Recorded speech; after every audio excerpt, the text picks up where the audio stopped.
The Israeli military has expanded its ground operation into Rafah in southern Gaza, stepping up the offensive that resumed on Tuesday when Israel launched dozens of airstrikes ending the ceasefire this afternoon.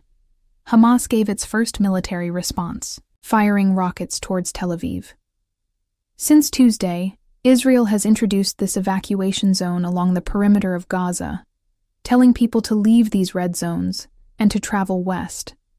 The IDF says, "These two specific areas are dangerous combat zones," and BBC Verify has mapped these locations where recent Israeli strikes have taken place. The BBC and other news organizations are prevented from reporting in Gaza by Israel, but freelancers have sent footage from inside the territory. Jon Donnison reports now from Jerusalem homeless and helpless Palestinians are being uprooted again. Israel has issued fresh evacuation orders as it expands its offensive, telling people to move to so-called safe areas, or even to leave Gaza.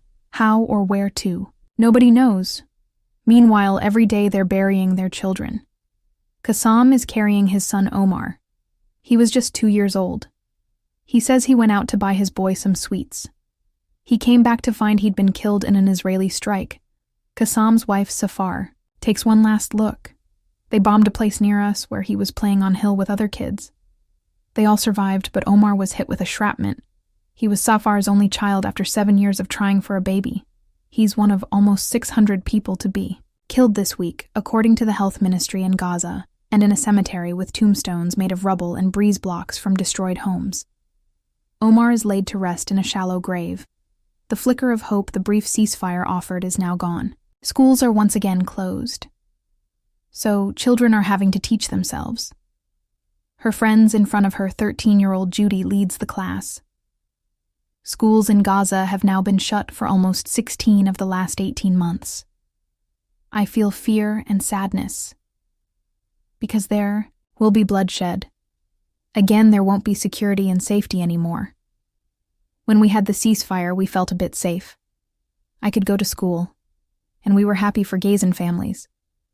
The daily struggle to survive goes on. Israel says they face complete destruction if Hamas isn't eliminated and the hostages returned, and we can speak to Jon, who's in Jerusalem, for us tonight. Jon, Hamas have not reacted militarily to Israel ending the ceasefire, until now. No, look. Their military capability has clearly been massively diminished. But today they wanted to send a message, and for the first time in a long time they fired 3 rockets out towards Tel Aviv. 2 of them landed in open areas, and 1 was shot down by Israel's Iron Dome, a missile defense shield. But the Israelis are also wanting to send a message, and the message is not just to Hamas and the people of Gaza, but it's also to the Israeli public, many of whom want the war to continue. And basically that message is, we need to finish the job, and we're going to continue until Hamas is completely destroyed and all the hostages are freed. And the sad fact is that as the days progress, even though negotiations are continuing, that the worst could still be to come.